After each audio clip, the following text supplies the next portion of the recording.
Donald Trump نے دوسری بار امریکی صدر کا حلف اٹھا لیا ہے اور دنیا کی نظریں ان کی سیاست پر ہیں۔ پاکستان کے لیے اہم سوال یہ ہے کہ ان کا یہ دورہ صدارت کیسا ہوگا۔ پہلے دور میں ڈونلڈ ٹرمپ نے پاکستان کے خلاف سخت بیانات دیے اور پاکستان کی امداد بند کر دی۔ 1 جنوری 2018 کو ڈونلڈ ٹرمپ نے اپنے ایک ٹویٹر پیغام میں کہا، امریکہ نے پچھلے 15 سال میں بے وقوفی سے پاکستان کو $33 ارب سے زیادہ امداد دی اور بدلے میں ہمیں جھوٹ اور دھوکہ دہی کے سوا کچھ نہیں ملا، اب اور نہیں۔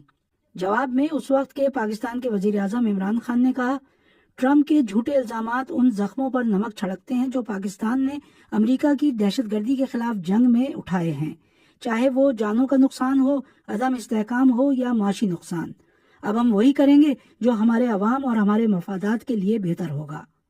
حیرت انگیز طور پر 2019 میں صدر ٹرمپ عمران خان کو وائٹ ہاؤس میں اچھا دوست کہہ رہے تھے، لیکن جو بائیڈن کے دور میں پاک امریکہ تعلقات سرد مہری کا شکار رہے۔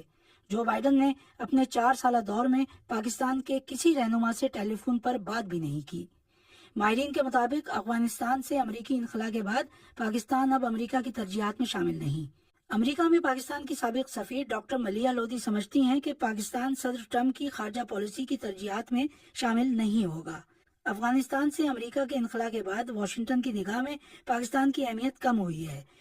حالات نے پلٹا کھایا، عمران خان اقتدار سے باہر اور 1.5 برس سے جیل میں ہیں، لیکن ان کے حامیوں کو امید ہے کہ ٹرمپ کی واپسی ان کے لیے آسانیاں پیدا کر سکتی ہے۔ پاکستان اور امریکہ کے تعلقات خطے کے حالات اور دونوں ممالک کی ترجیحات پر منحصر ہوں گے، لیکن ڈونلڈ ٹرمپ کی وائٹ ہاؤس میں واپسی عمران خان کے لیے کیسی ثابت ہوگی، یہ جلد واضح ہو جائے گا۔